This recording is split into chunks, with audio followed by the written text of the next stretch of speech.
السلام علیکم ورحمۃ اللہ وبرکاتہ۔ محترم خواتین و حضرات،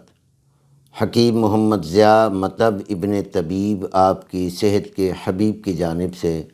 آپ کی خدمت میں ایک بار پھر حاضر ہے ایک نئے ٹاپک کے ساتھ۔ چونکہ آپ کو پتہ ہے مختلف دوستوں کی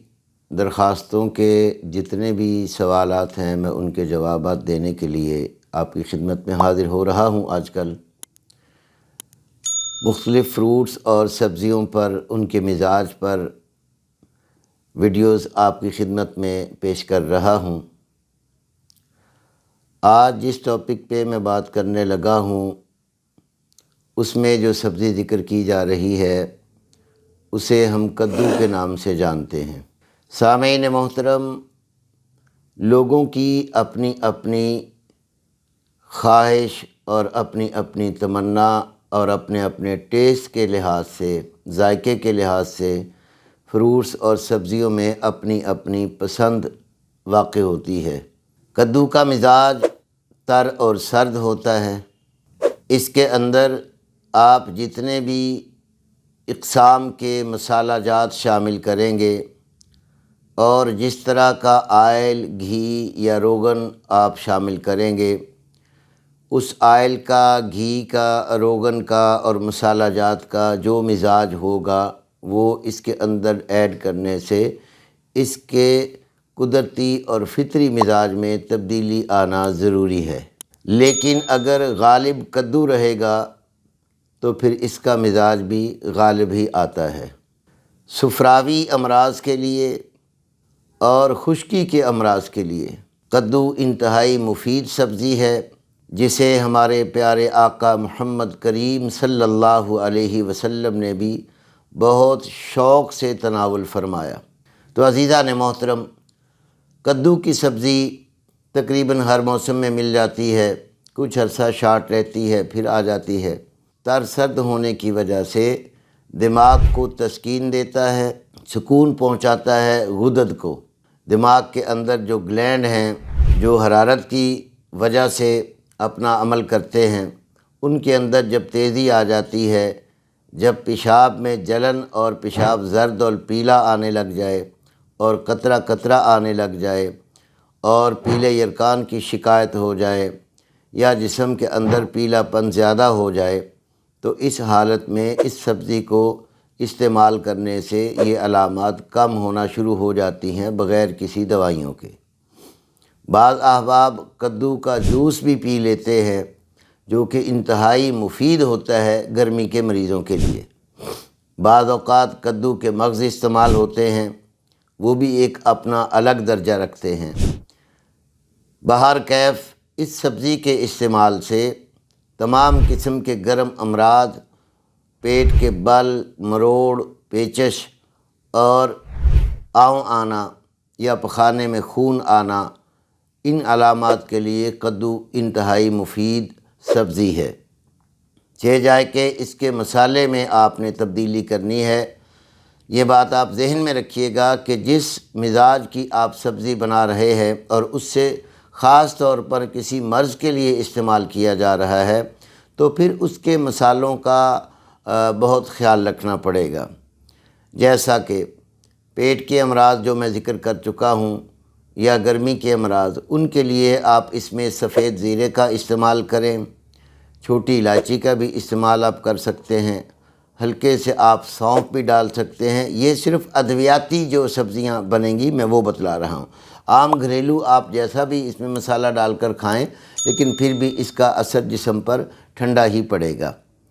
اگر حد سے زیادہ مسالے ڈال دیں گے تو پھر جیسے مسالے ڈلیں گے مزاج ویسا ہو جائے گا۔ تو میں چونکہ ادویاتی طور پر سبزیوں کو استعمال کرنے کا طریقہ آپ کو بتلا رہا ہوں، تو اس میں سفید زیرہ ہے، چھوٹی الائچی ہے، ہلکے سے خوشبو کے لیے آپ اس میں سونف بھی ڈال سکتے ہیں، ثابت دھنیا اور دیسی گھی، روغن زیتون جب استعمال کریں گے تو پھر یہ اپنے مزاج پہ ہی غالب رہے گا۔ اس کے استعمال سے آپ کے پیشاب کی جلن، آپ کے پیشاب کی رکاوٹ، آپ کے مثانے کی سوزش، آپ کی نیند کی بے چینی جو اضطراب ہے، خاص طور پہ اس کے مغزوں کو رگڑ کر اس کا دودھ بنا کر پینے سے، کچے کدو کی جو ہے چھیل کر اس کا جوس بنا کر پینے سے یہ تمام امراض ٹھیک ہو سکتے ہیں، کیونکہ انسان کا تعلق، اس کی صحت کا تعلق، اس کے خون کے صحیح مزاج کا تعلق اس کی غذا سے ہوتا ہے۔ اس لیے نظریہ مفید اعضاء آپ احباب سے یہ اپیل کرتا رہتا ہے،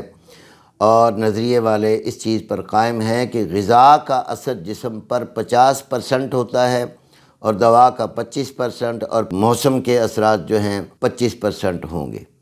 تو جب جو چیز 50% اثر کرتی ہے، یعنی ہماری کھائی ہوئی غذا، جب مریض اس غذا پہ توجہ دے گا، پرہیز پر توجہ دے گا اور اپنے ماحول کو اس کے مطابق رکھے گا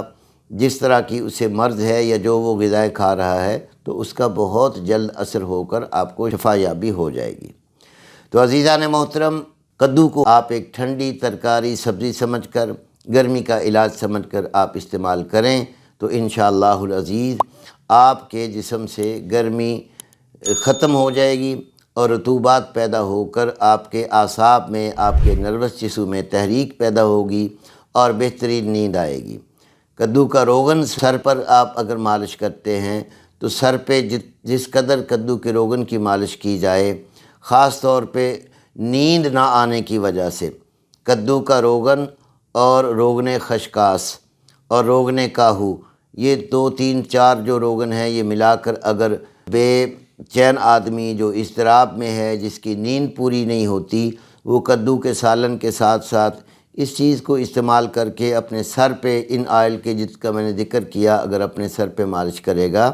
تو اس کے دماغ کو تسکین مل کر، سکون مل کر اسے پرسکون نیند بھی آ جائے گی۔ ایک بات جو ذہن میں آئی وہ بھی عرض کرتا چلوں کہ کچھ لوگ جو ہیں بغیر مزاج کے جانے ہر چیز کو استعمال کرنا شروع کر دیتے ہیں، تو یاد رکھیے گا اعصابی مریض کو نزلہ و زکام، بلغمی کھانسی، پیشاب کی کثرت، نیند کی زیادتی اور سستی، کاہلی کے لیے کدو کا استعمال نقصان دے گا، چہ جائے کہ یہ نبی کریم صلی اللہ علیہ وسلم کی پسندیدہ سبزی ہے۔ یہ بھی ذکر کر دوں کہ کچھ ایسی چیزیں جو آپ صلی اللہ علیہ وسلم نے ارشاد فرمائی ہیں کہ یہ مفید ہیں یا ان میں شفا ہے، وہ موقع کی مناسبت سے احادیث کا ذکر ہوا ہے۔ کچھ لوگ ان چیزوں کا ذکر کر کے، ان چیزوں کا نام لے کر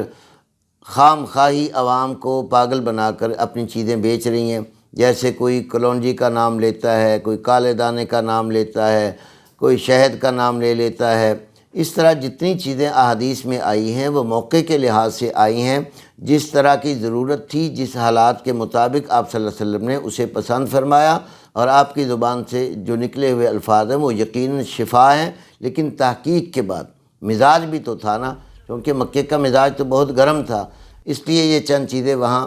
موقع کی مناسبت سے آپ نے ذکر فرمائی، تو یہ میرے ذہن میں بات آئی تھی، میں نے کہا آپ سے عرض کر دوں۔ تو عزیزان محترم، مطب ابن طبیب آپ کی خدمت میں ایسی چیزیں لاتا رہے گا انشاءاللہ العزیز، اور امید کرتا ہوں کہ آپ احباب اس میں اچھے کمنٹس بھی دیں گے، اور جتنی میں مسالہ جات کا ذکر کرتا ہوں اگر آپ ان پر غور کر کے، خاص طور پہ کسی مرض کے لیے اگر آپ یہ سبزی استعمال کرتے ہیں، جب آپ اس پہ عمل کریں گے تو انشاءاللہ یہ 100% آپ کو سکون دے گی۔ اللہ رب العالمین سے دعا ہے کہ اللہ پاک ہم کو تمام امراض سے، اپنے در سے شفائے کلی نصیب فرمائے، آمین ثم آمین۔ السلام علیکم ورحمۃ اللہ وبرکاتہ۔